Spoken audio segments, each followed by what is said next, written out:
When we're born, it is always by choice. The parents choose to be parents, and the person incarnating has the choice as to what set of available parents they will come to. Because the person who is going to be the incarnating soul has a certain itinerary, its reason for incarnating, and it will need certain qualities in the DNA template in order to fulfill whatever the particular choice of mission is. So the parents will be chosen by the child. That means when you were children, before you came into your bodies, you chose your parents. Some of us have had horrendous parents.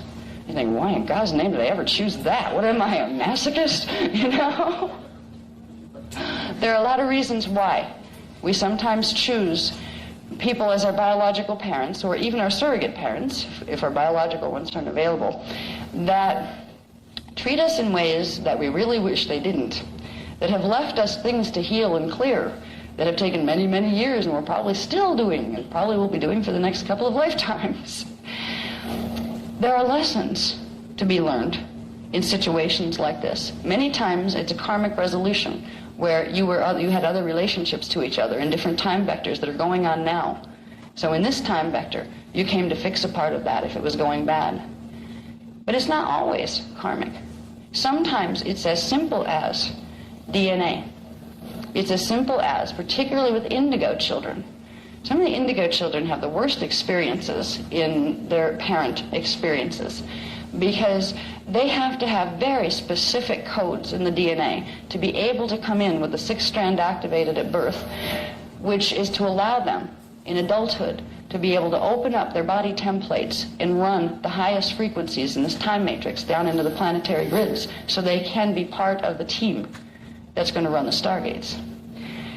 So when it comes to, well, there's 5 sets of parents available that when you combine them have the right frequencies to give me the template I need, and out of the 5, I can only stand 1 of those 10 people. You know, I mean, it's not that you don't love them, because from those spaces you don't judge people and get into isms quite as much with them. But there's still preferences where people that you have a lot of incarnational experiences with in other vectors, you might feel a warm fuzziness for, and oh yeah, I want you to be my mom. You know?